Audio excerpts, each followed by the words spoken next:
Welcome, welcome. I am the goddess of radical self-love, and this is MECA. Make everyone count always. We are a support network for radical self-love.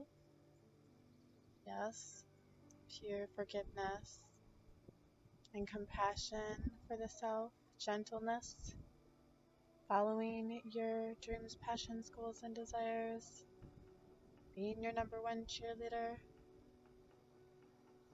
for self-care experts. And through this, we master manifest our dreams, passion, goals, and desires. So we become master manifestors as a result of our self-care and the love for the self, which flows out purely without codependency onto all others. Hmm? Yes, our community, our family here at MECA supports and values our community's most vulnerable care receivers and those who care for them, caregivers.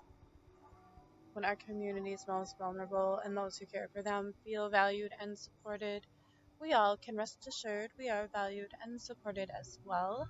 So this channel is a resource for caregivers and care receivers. So they're putting themselves first, providing themselves with the care that they can, making sure their needs are met so they can provide the right care to others, be a receptacle of receiving in healthy ways.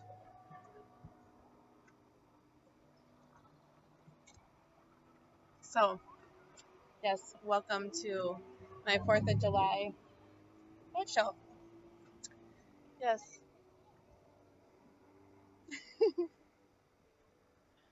so funny. Oh my goodness. I love it.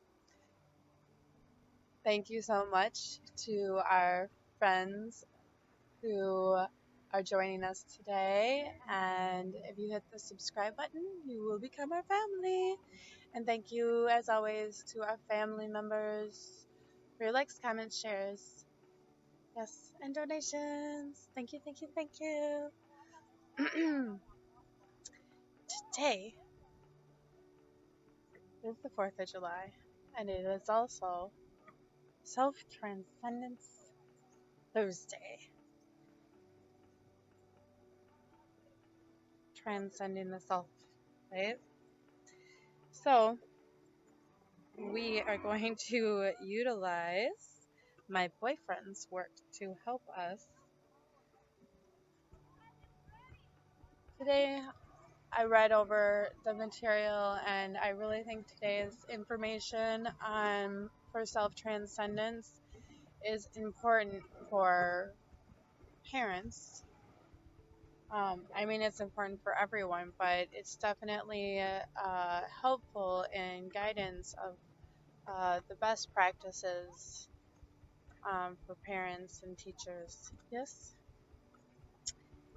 So, I also pulled a card before I came down here from Joseph Campbell. Miss like dreams of it's psychological. The card is Miss like dreams are an upworking of the unconscious mind.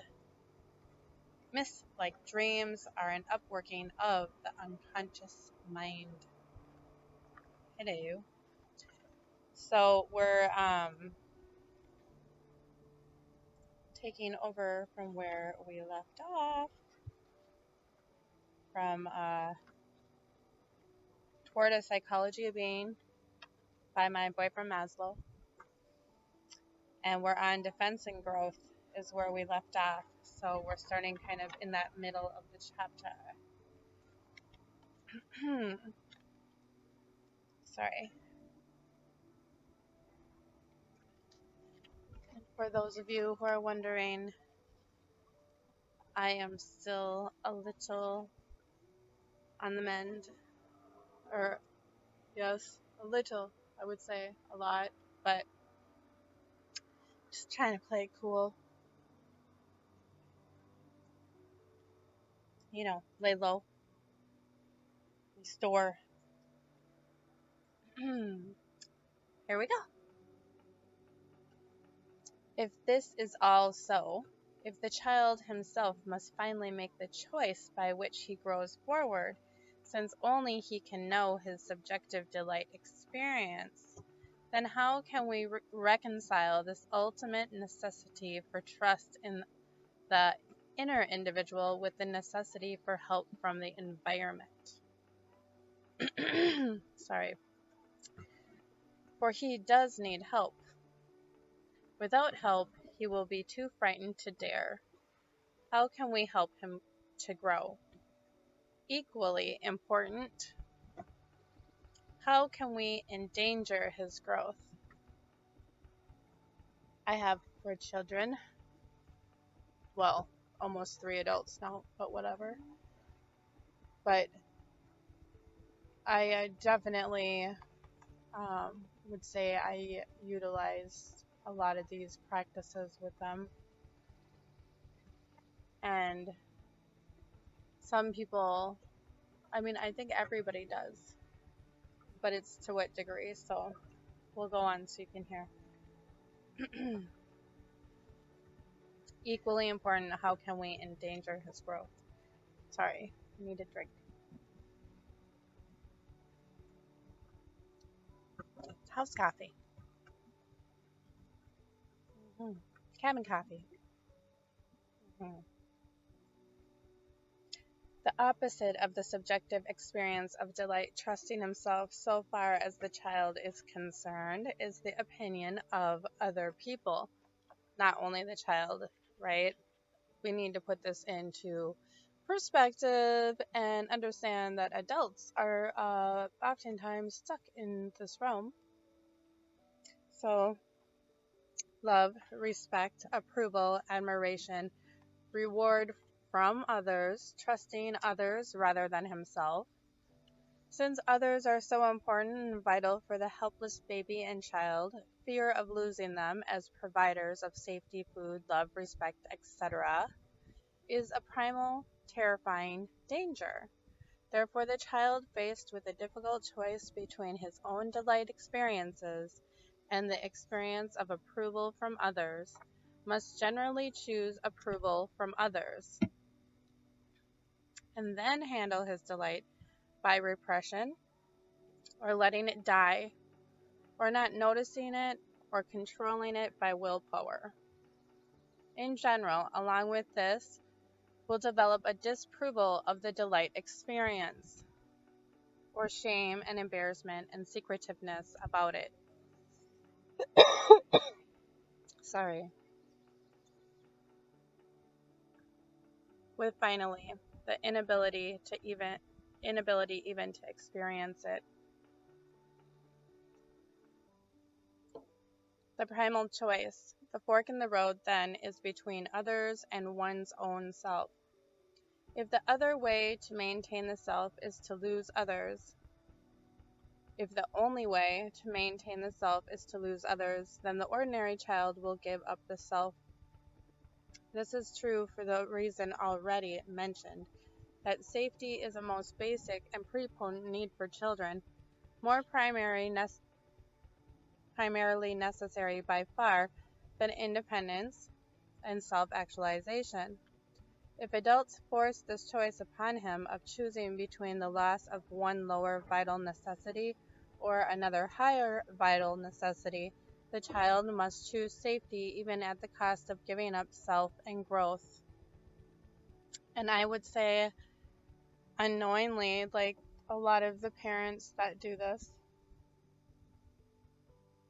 had to do it themselves.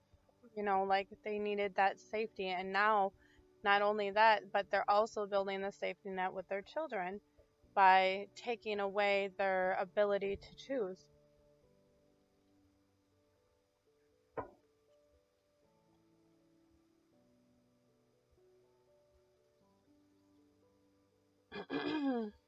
In principle, there is no need for forcing the child to make such a choice. People just do it often, out of their own sickness and out of ignorance. We know that it is not necessary because we have examples enough of children who are offered all these goods simultaneously at no vital cost, who can have safety and love and respect too. Here we can learn important lessons from the therapy situation, the creative education situation, creative art education, and I believe also creative dance education. Here, where the situation is set up variously as permissive, admiring, praising, accepting, safe, gratifying, reassuring, supportive, unthreatening, non-valuing, non-comparing, that is, where the person can feel completely safe and unthreatened, then it becomes possible for him to work out and express all sorts of lesser delights. Hostility, neurotic dependency. Once these are sufficiently cathartic, he then tends spontaneously to go to other delights which outsiders perceive to be higher or growthward, love, creativeness, and which he himself will prefer to the previous delights once he experienced them both. It often makes little difference of what kind of explicit theory is held by therapist, teacher, helper. The really good therapist, who may expose a pessimistic Freudian theory, acts as if growth were possible. The really good teacher, who espouses verbally a completely rosy and optimistic picture of human nature, will imply in actual teaching a complete understanding and respect for regressive and defensive forces. It is also possible to have a wonderfully realistic and comprehensive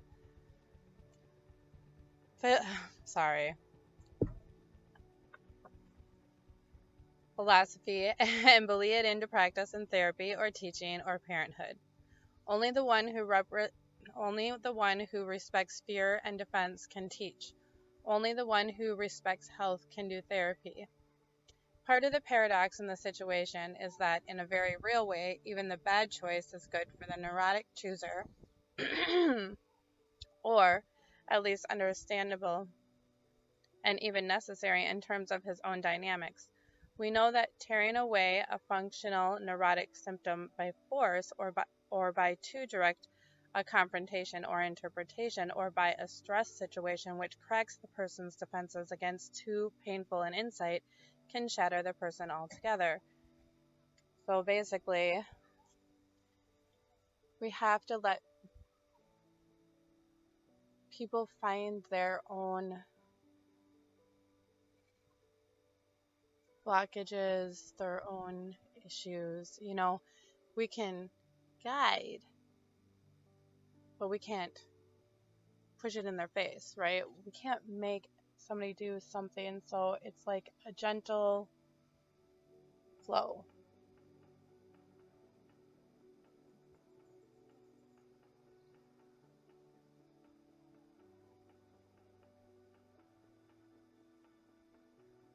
This involves us in the question of pace growth.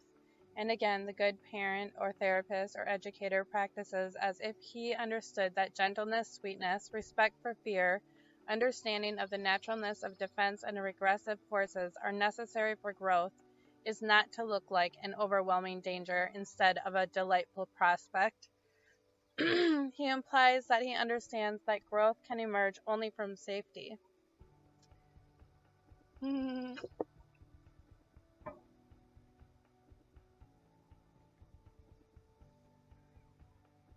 I would say it is possible to have our own definitions of safety, which somebody else may not recognize or understand as being safe.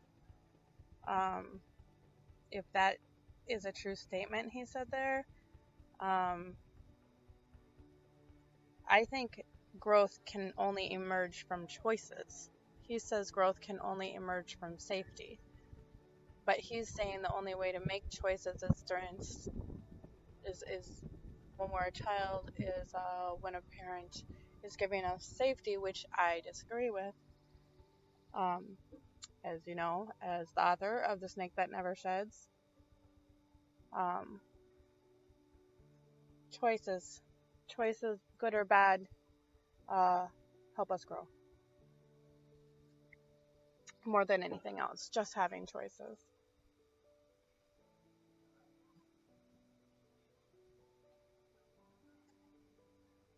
He feels that if a person's defenses are very rigid, this is for a good reason, and he is willing to be patient and understanding, even though knowing the path in which the child should go. So, obviously, there's times when you're presenting your children with choices and you know the route that they should take, but let them take it. Let them make it. Let them make mistakes. Let them learn. Let them grow. Don't take away their independence on Independence Day. Let them feel strong and secure in who they are. Only by making the wrong choices will they learn how to make the correct choices. If you're making the choices, they never learn. Real talk.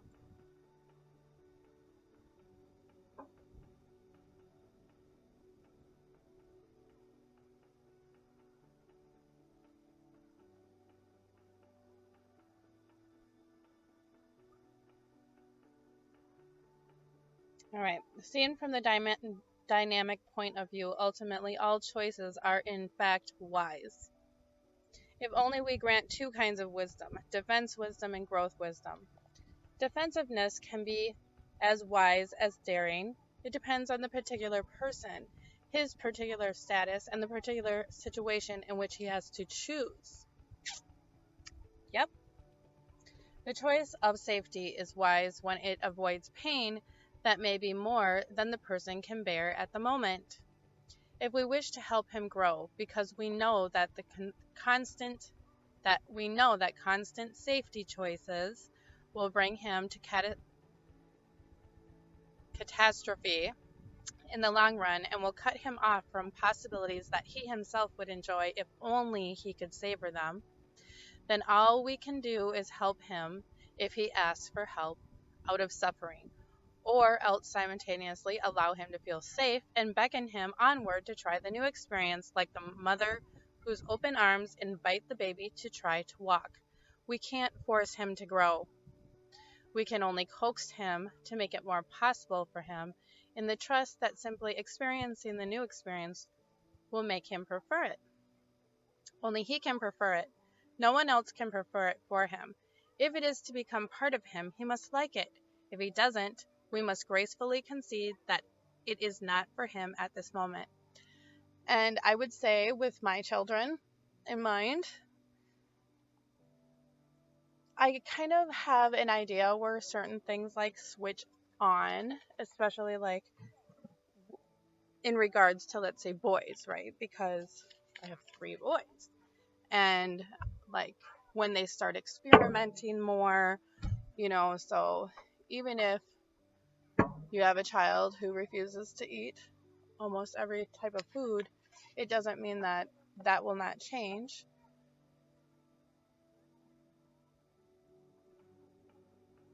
Just keep offering. And, it doesn't hurt to say, like, well, you know, your palate changes, right? So, whatever the experience, your palate might change. So, just a little ta-ta, ta-ta, tap, tap, tap, tap.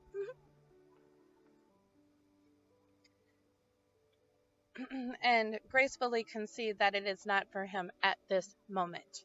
Yes, moment of time. This means that the sick child must be respected as much as the healthy one, so far as the growth process is concerned. Only when his fears are accepted respectfully can he dare to be bold. We must understand that the dark forces are as natural as the growth forces. right? The dark forces pulling him down and wanting him to stay in the baby mode need to be accepted and respected. We know this is scary, right? We know change is difficult. We know you like it the way it is right now, right? When they understand that you understand what they're going for, then what they're going through, then it gives them more strength and courage, right? Face it. If you know they can, if you think they can, then they get, oh, well, if she understands what I'm feeling like and she still thinks I can, or he, or whatever, whoever you are, go for it, right? That's what they'll be thinking. She does get it. He does get it. Yes. This is a ticklish task, for it implies simultaneously that we know what is best for him, since we do beckon him on in a direction we choose, and also that only he knows what is best for himself in the long run. This means that we must offer only and rarely force. Offer only, rarely force.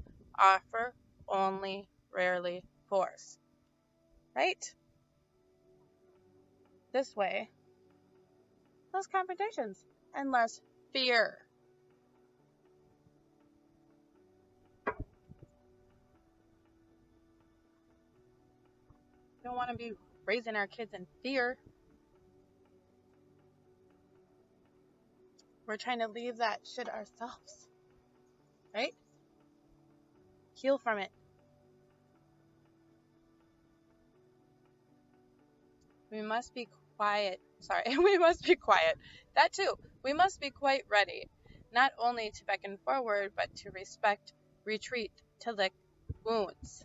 Right? Let's say you get in something with your child and they know you're right. Or maybe they're right. Either way, they're hurt by the whole situation. There's no right or wrong. Everybody's hurt if people's feelings get hurt, right? So expect, respect, retreat, to lick wounds, to recover strength, to look over the situation from a safe vantage point, or even to regress to a previous mastery or a lower delight, so that courage for growth can be regained. So, they're trying something new. And their first attempt doesn't go so well, and it's in front of a whole bunch of people. They may end up going back to something they do really well, putting together Legos in their bedroom by themselves, whatever.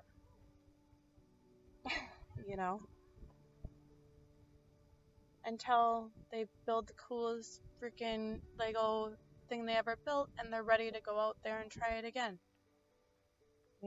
Whatever it was that they were doing.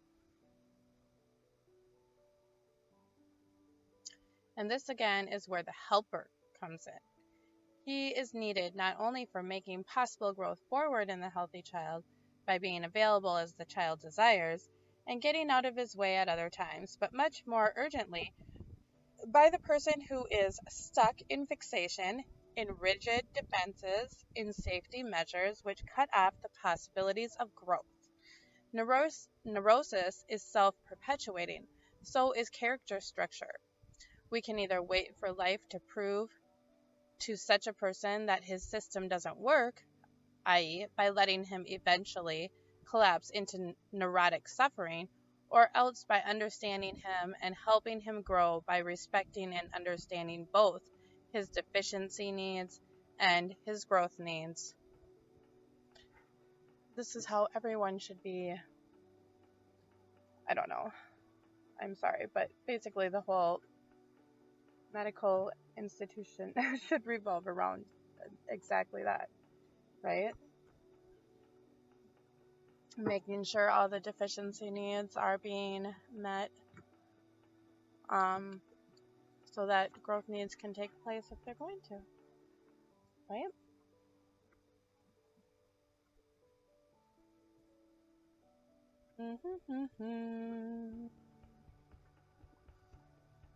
This amounts to a revision of the Taoistic let it be, which often hasn't worked because the growing child needs help. It can be formulated as helpful let be. It is a loving and respecting Taoism. It recognizes not only growth and respects the fear of growth, the slow pace of growth, the blocks of pathology, the reasons for not growing. It recognizes the place, the necessity, and the helpfulness of the outer environment without yet giving in control. It implements inner growth by knowing its mechanisms and by being willing to help it instead of merely being hopeful or passively optimistic about it. All the foregoing may now be related to the general motivation theory set forth in my Motivation and Personality, particularly the theory of need gratification,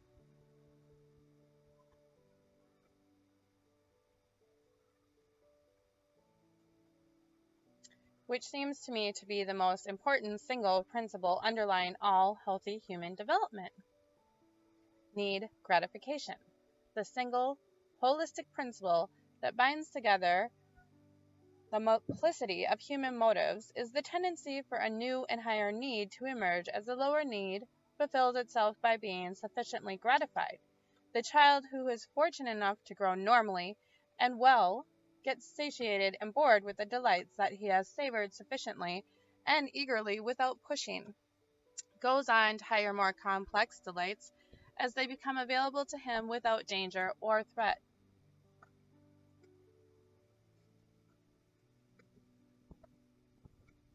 This principle can be seen exemplified not only in the deeper motivational dynamics of a child, but also in the microcosm of the development of any of his more modest activities, e.g. in learning to read or skate or paint or dance. The child who masters simple words enjoys them intensely but doesn't stay there.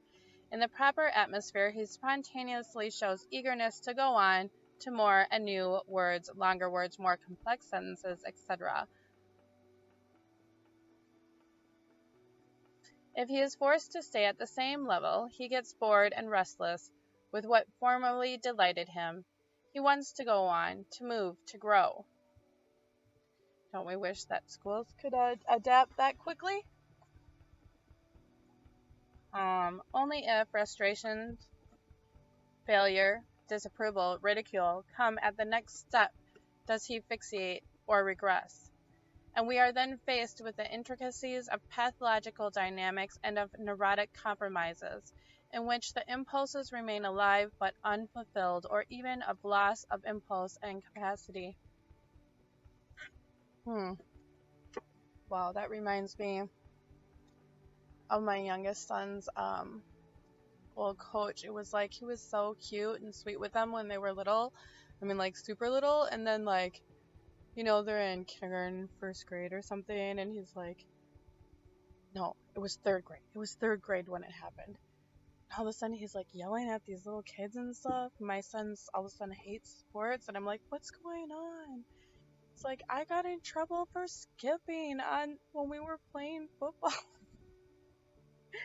I'm like, oh my gosh, that's so funny. Of course. No, I think they were playing soccer. He got in trouble for skipping. I'm like, yay, go you.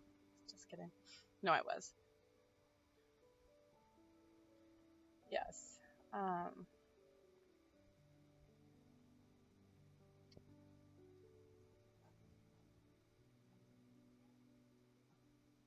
What we wind up with then is a subjective device to add to the principle of the hierarchical arrangement of our various needs, a device which guides and directs the individual in the direction of healthy growth. The principle holds true at any age. Recovering the ability to perceive one's own delights is the best way of rediscovering the sacrificed self even in adulthood. Recovering the ability to perceive one's own delights. The process of therapy helps the adult to discover that the childish, repressed, necessity for the approval of others no longer exists in the childish form and degree. and that the terror of losing these others with the accompanying fear of being weak, helpless, and abandoned is no longer realistic and justified as it was for the child. For the adult, others can be and should be less important than for the child. Yeah, for the adult. On our final formula has the following elements. And I was like, yeah, everyone who is parents or teachers should take out your pens. These are the rules. 1. The final formula.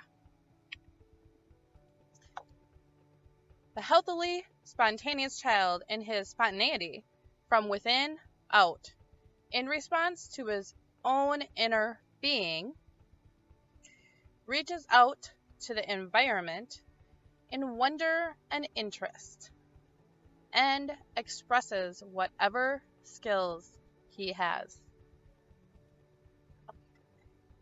Write that down.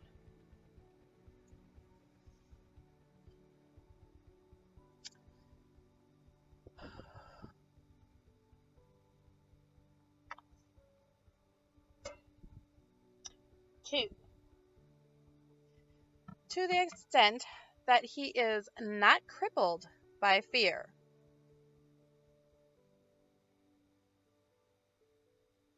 To the extent that he feels safe enough to dare.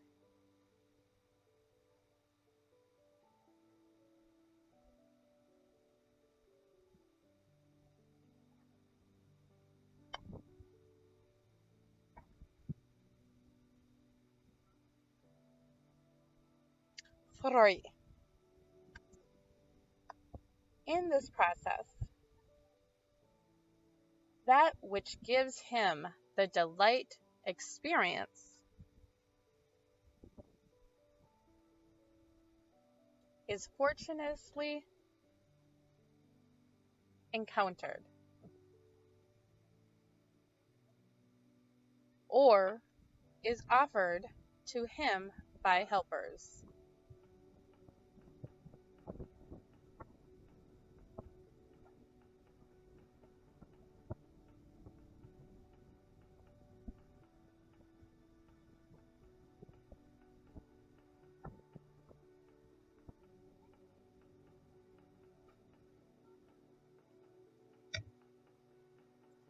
Four. He must be safe and self-accepting enough to be able to choose and prefer these delights instead of being frightened by them.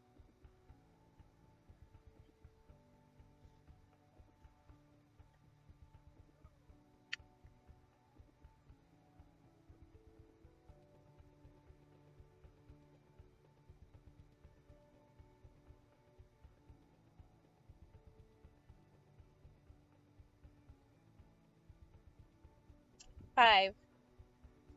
If he can choose these experiences which are validated by the experience of delight,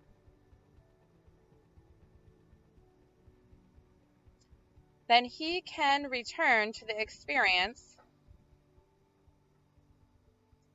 repeat it, savor it to the point of repletion, satiation, or boredom.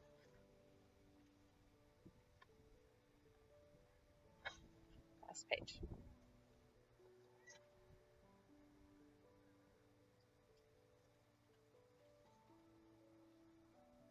6. At this point, he shows this tendency to go on to more complex, richer experiences and accomplishments in the same sector. Again, if he feels safe enough to dare.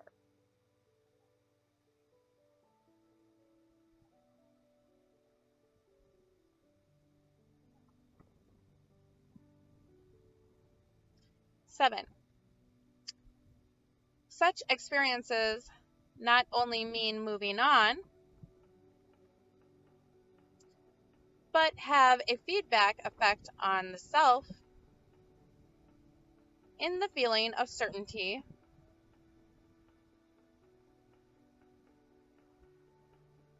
this I like, that I don't, for sure, of capability,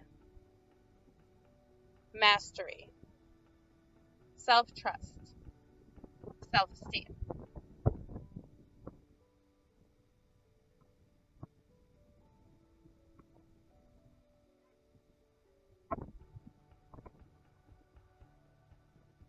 8. In this never-ending series of choices, of which life consists, the choice may generally be schematized as between safety, or more broadly, defensiveness, and growth. And since only that child doesn't need safety who already has it, we may expect the growth choice to be made by the safety need gratified child. Only he can afford to be bold. Unless you're dealing with a child who has to fulfill their own safety needs, so then they're always bold. That's for sure. A 9. In order to be able to choose in accord with his own nature and to develop it, the child must be permitted to retain the subjective experiences of delight and boredom as the criteria of the correct choice for him. The alternative criterion is making the choice in terms of the wish of another person. The self is lost when this happens. Also, this constitutes restricting the choice to safety alone, since the child will give up trust in his own delight criterion out of fear of losing protection, love, etc. If the choice is really a free one, and if the child is not crippled, then we may expect him ordinarily to choose progression forward. That was number 10. 11. The evidence indicates that what delights the healthy child, what tastes good for him, is also more frequently than not best for him in terms of far goals as perceivable by the spectator.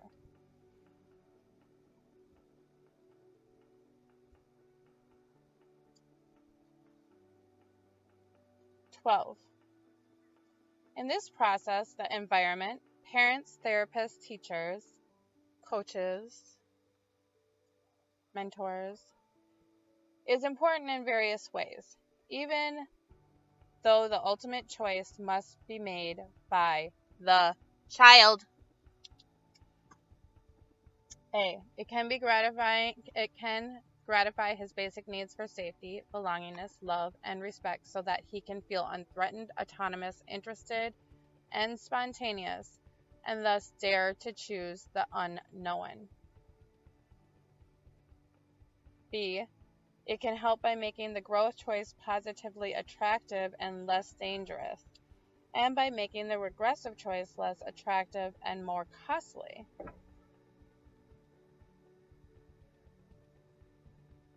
Right? I mean, if the let's say the regressive choice is to stay home and not go boating, it's a safe choice. But is it more costly? You have to give up fun.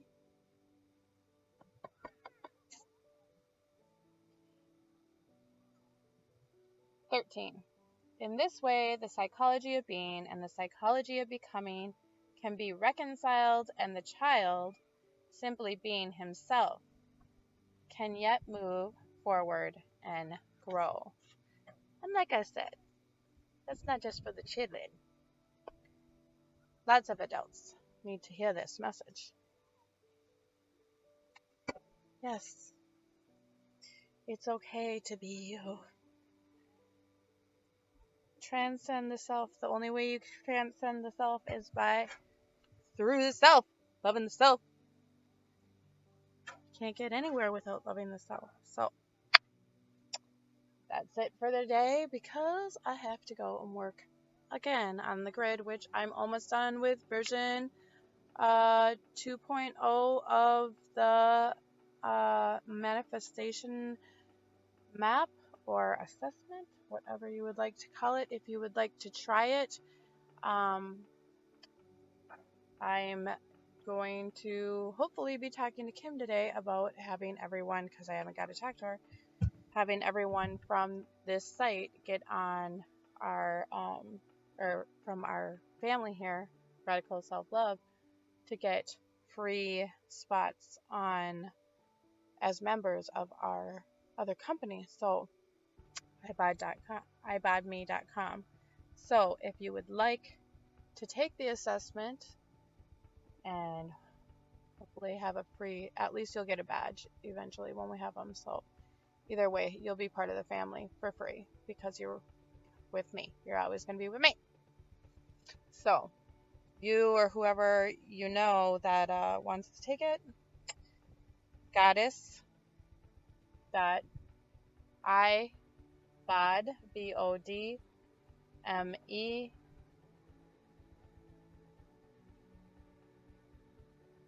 @gmail.com. Yep, that's it. So thank you all for spending this time with me.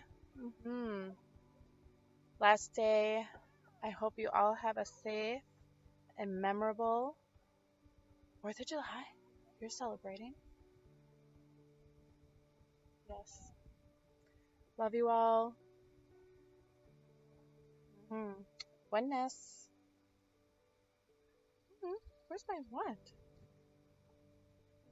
Bring. Ciao, ciao for now.